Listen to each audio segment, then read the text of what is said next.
म चाहिँ जहिले पनि अति भइसकेपछि मात्रै बोल्ने मान्छे हो हैन। पहिला तपाईहरु यो भिडियो हेर्नु अनि त्यस पछाडी म बिस्तारै सबै कुराहरु क्लियर गर्दै जान्छु है त। लिभ इट त्यहीबाट कट गरौँ।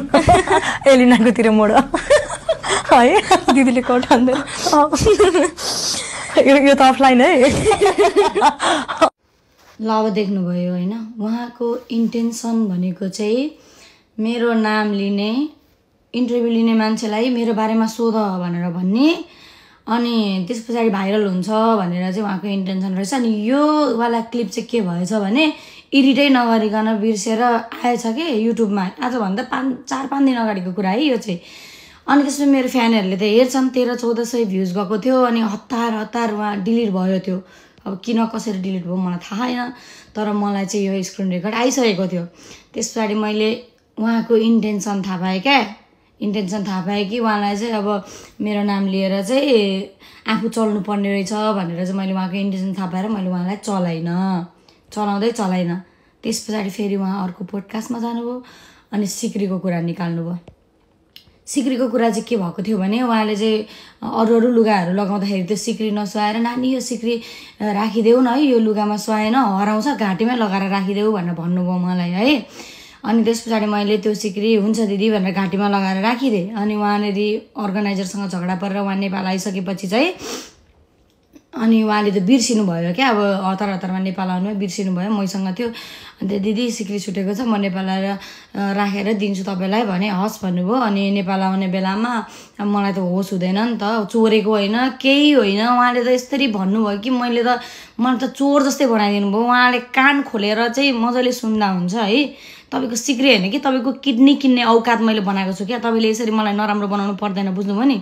दिल म औँला ठड्याएरै भन्छु तपाईँलाई, बुझ्नुभयो। तपाईँको साँच्चै मैले तपाईँको किडनी किन्ने औकात बनाएको छु के, त्यति दुःख गरेको छु मैले, बुझ्नुभयो।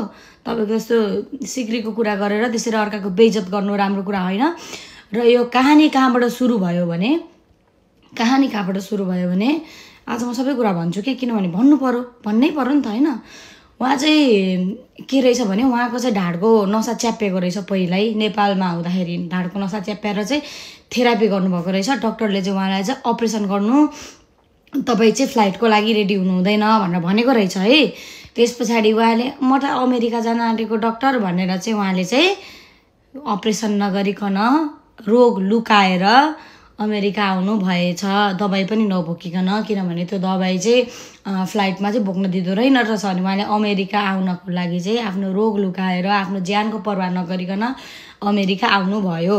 अमेरिका आएपछि उहाँ बुरुक त्यो जम्पिङमा उफ्रेकोवाला भिडियो मेरोमा गएर हेर्नु, त्यहाँ उफ्रिनु भयो, के गर्नुभयो, हिल्लाएर नाच्नु भयो। त्यस पछाडि त्यो बेडमा 2-3 दिनसम्म त्यो सुते गरेर उहाँको नसा च्याप्पियो, ढाडको नसा च्याप्पिसकेपछि चाहिँ यहाँ हामीले डक्टरलाई पनि फोन गऱ्यौँ। अब त्यो अर्गनाइजरले मसँग नराम्रो हुनुभयो भन्दैमा मैले सत्य कुरा भन्न छोड्नु हुँदैन, बुझ्नुभयो। उहाँले राम्रो गरेको कुरालाई राम्रै भन्नुपर्छ। उहाँले डक्टरलाई फोन गर्नुभयो, उहाँको जुन अर्गनाइजरसँग मेरो पनि झगडा परेको थियो। उहाँले डक्टरलाई फोन गर्दाखेरि चाहिँ उहाँलाई नेपाल पठाउनुहोस् भनेर भन्नुभयो है। अनि उहाँले चाहिँ म थेरापी गर्छु, म नेपाल जान्छु, उहीँ गएर ठिक हुन्छु, के गर्नु त नि मेरो कर्मै यस्तो रहेछ भनेर हामीसँग रोएर अङ्गालो मारेर उहाँले बिदाई माग्नुभयो। अनि हामी हाम्रो प्रोग्रामतिर लागेपछि बिच बाटोमा पुगेपछि उहाँको दिमागमा के घुम्यो थाहा छैन। त्यस पछाडि उहाँले फ्लाइट एयरपोर्ट जानुभन्दा 1 घन्टा अगाडि चाहिँ म जाँदिनँ भन्दै न्यु खोज्नुभयो अर्गनाइजरसँग। अब उहाँहरूको के भएर उहाँ आउनु पनि भयो। उहाँ त्यस्तै सिकिस्तै मर्न लागेको बिरामी भएको भए त उहाँ नेपाल आइपुग्नु पनि हुन्न थियो र उहाँलाई प्लेनमा राख्दा पनि राख्दैन थियो। मर्न लागेको बिरामीलाई कहिले पनि प्लेनमा राख्दैन है, सत्य कुरा भनिरहेको छु है मैले अहिले। त्यस पछाडि आएपछि उहाँलाई हामीले प्रोग्राम गऱ्यौँ भनेर भत जलन भएर उहाँलाई पागल हुनुभयो है। त्यस पछाडि उहाँले बद्री दाइलाई पनि उहाँले तपाईँले मलाई साँच्चैको बहिनी मान्नुहुन्छ भने म टिकट गरिदिन्छु, तपाईँ फिर्ता आउनुहोस् भनेर भनेको मैले यो कानले सुनेको छु मैले। त्यस पछाडि मलाई पनि झम्टिनु भयो, प्रताप दाइलाई पनि झम्टिनु भयो, सबैजनालाई झम्टिनु भयो है। भगवानले मुख आफैलाई दिएको छ सबैजनालाई। मलाई पनि नराम्रो भएको हो, म आफै आएँ। मैले प्रताप दाइले मेरो लागि बोल्दैन, मानवता नभएको, बद्री दाइले मेरो लागि बोल्दैन, मानवता नभएको भनेको छुइनँ। अहिले पनि मेरो सम्बन्ध एकदम बद्री दाइ र प्रताप दाइ मेरो एकदम मेरो मनको प्रिय दाइहरू हुनुहुन्छ अहिले पनि है। उहाँलाई चाहिँ अनि त्यस पछाडि अलिकति मेरो बारेमा बोलेपछि अनि कमेन्टभरि आउनु थाल्यो नि त एलिना चौहानले गर्दा चिनेको भनेर अनि उहाँले अहिले त्यही टेक्निक युज गर्दा चिन्नु तपाईँ ल चिन्नु तपाईँ राम्ररी चिन्नु तर तपाईँले यसरी चिनिराख्नु भएको छ नि साँच्चीकै तपाईँले आफूलाई चिनाइराख्नु भएको छ है अनि तपाईँले लेभल मिलेन भन्नुभयो नि तपाईँ जस्तो मान्छेसँग चाहिँ मेरो लेभल मिल्दैन म भनेको स्ट्रेट फरवर्ड त घुसघुसे भित्रभित्र अर्काको डाँबाट पतपत मर्ने मान्छे होइन म आफ्नो काम गर्ने मान्छे हो मलाई कसैले चलाउन आउँछ भने मलाई बद्री दाइले त्यतिकै काली नाग भनेको होइन क्या मलाई कसैले चलाउन आउँछ भने म त्यसलाई छोड्दिनँ है यति कुरा याद गर्नु होला कला लम्सालजी